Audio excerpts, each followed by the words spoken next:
Je bosse comme réceptionniste de nuit dans un petit motel un peu miteux à la sortie d'une ville que personne ne visite volontairement. Le genre d'endroit qu'on choisit uniquement parce qu'il est pratique, coincé entre une station essence fermée 23 heures par jour et un vieux resto dont la seule clientèle est composée de camionneurs et d'âmes perdues. Les chambres sont petites, les télévisions ne captent que 3 chaînes floues, et les murs sont si fins que parfois je peux entendre les conversations comme si elles se passaient juste à côté de moi. Malgré ça, j'aime le calme. J'aime le fait qu'il ne se passe jamais rien. Enfin, en général. C'était un mardi, ou un mercredi peut-être. J'avais du mal à garder la notion du temps, à force de travailler la nuit. Il était un peu après minuit, et j'étais à moitié endormi sur ma chaise derrière le comptoir, quand il est arrivé. Un homme, tout seul, grand, mince, impeccable. Il portait un manteau long, sombre, avec un col relevé. Pas un pli sur ses vêtements, pas un cheveu de travers. Il avait ce genre de visage qu'on oublie facilement, mais ses yeux étaient trop clairs, presque incolores. Il m'a regardé comme si j'étais une énigme qu'il venait de commencer à résoudre. Il a demandé une chambre pour une nuit, sans poser de questions. Mais quand j'ai demandé une pièce d'identité, il m'a tendu une carte bizarre. Elle ressemblait à une carte de résident, mais sans nom, sans numéro, juste sa photo et une date, une seule, celle du jour même. Je lui ai fait remarquer que la carte était incomplète. Il s'est contenté de sourire. Pas un vrai sourire, un de ceux qui est trop large, trop contrôlé, presque. Appris. Je lui ai donné la chambre 6, par automatisme plus que par choix. Il a pris la clé sans rien dire de plus. Puis il est parti s'installer.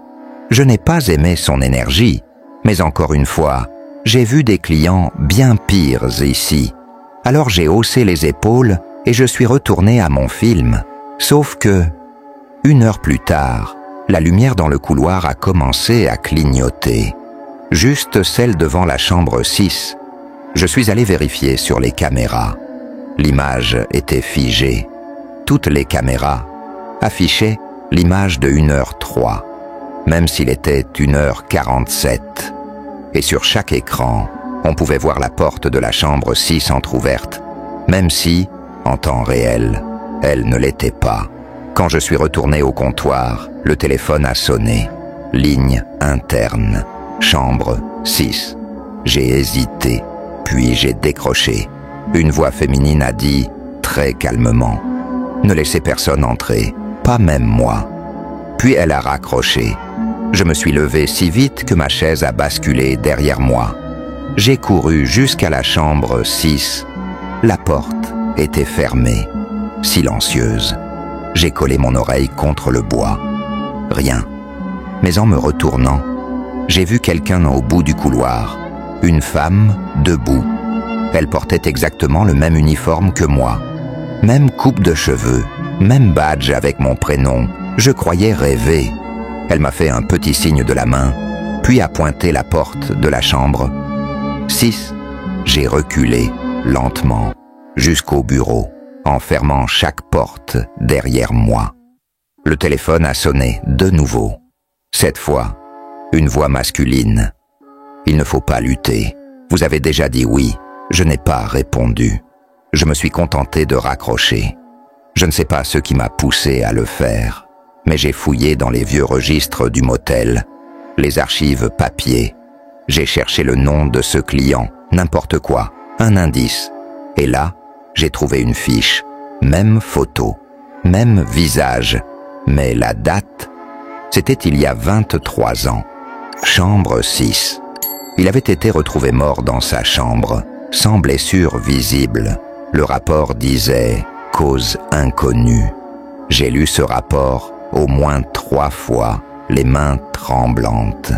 Puis j'ai entendu le clic d'une clé qu'on tourne dans une serrure, celle de la chambre 6. J'ai levé les yeux vers l'écran de contrôle.